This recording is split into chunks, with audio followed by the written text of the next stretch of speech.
Welcome back to another breakdown video, and this time of Jace's breakdown of the trailer that we saw last week, where he talks us through everything that we saw. And wow, there are some great additions and a few secrets if you saw them, but we'll get to that shortly. So let's zoop into it.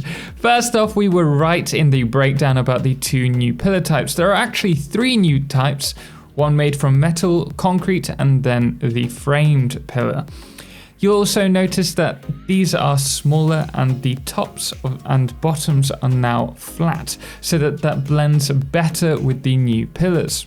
You can also see that these pillars are also the same for the normal pillar size as well. One notable addition here is the E quick switch key. Now I'm interested to see if this is replacing the radial dial that we open up by holding E, or whether that will stay, but a quick press of E will quickly switch over to the item in the similar build section. Now moving on, Jace goes on to talk about the new railings, noting that they're half size and can be placed on the ends or in the middle of a foundation, similar to walkways. And the railings now morph depending on the foundation. If it's ramped, it will automatically become a ramped railing. Quick switch also works for railings as well, with it having a new barrier as well as the old full-length fence. The next thing to note is roofing pieces are now their own item rather than us having to use foundations or the walls. And again, you can quick switch between all these windows, walls, and roofs.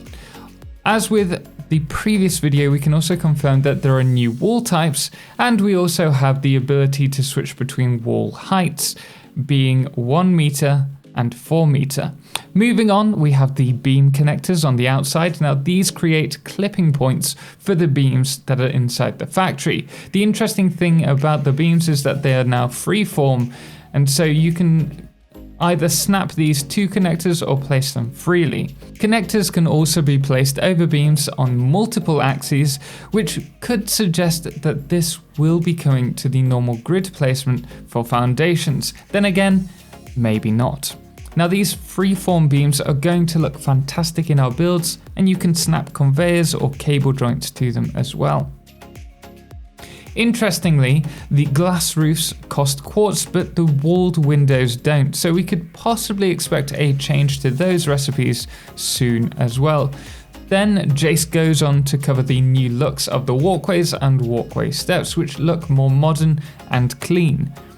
We then have a look at the build menu, and we can currently see we have a new architecture section. This is where the roofs are, as well as other things like the pillars.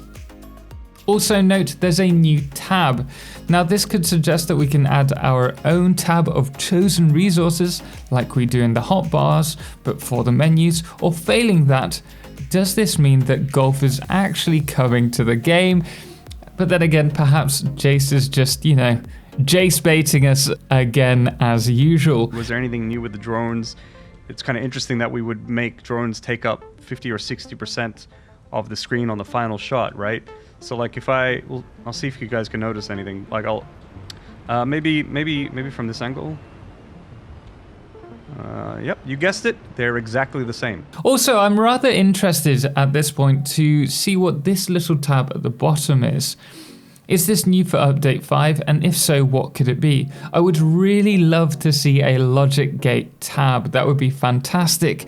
But then again, time will tell. For now, I can only speculate. Next, we make our way to the water tower. Now this is not a framed foundation, but rather a framed wall type. So that's a new thing that's coming to the game as well. This will actually give us a lot more freedom in the design of our factories and not make us feel restricted in using the full foundation sized frames. And at this point, we are introduced to a brand new feature, which is soft and hard clearance. Now this is their version of Cheatcrete, allowing us to build into buildings depending on their soft and hard clearance boxes.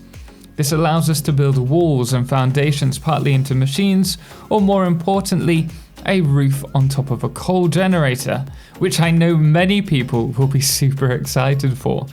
Hell, you can even build a conveyor through a particle accelerator as demonstrated here, and in fact I have a pretty cool idea to what we can do with that later on.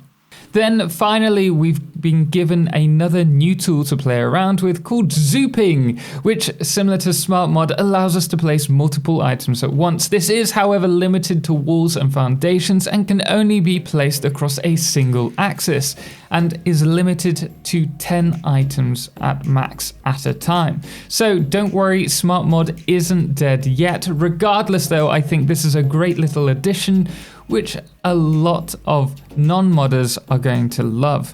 Also notice here that the foundations show as painted in this video before being placed. Perhaps this means that we will be able to place painted foundations eventually, or perhaps it's just a bug. Remember that this is development mode, so some things aren't necessarily going to look like this in the finished game. But that is pretty much everything that was talked about in the video. So do let me know what you're most excited for in the comments below. And if you want to help me out, smash the like button and subscribe if you haven't already, as we will be covering everything Update 5 related as it's released in the future.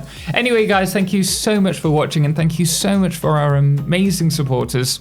Most notably our Solar Eclipse patrons, The Calamity and Cerebral Tag, as well as our Lunars, Dixie Chris and James Irwin, as well as our Blood Moon of the Day, Pappas Newsy, who I couldn't do all of this content without. Anyway, guys, until next time, as always, ciao for now.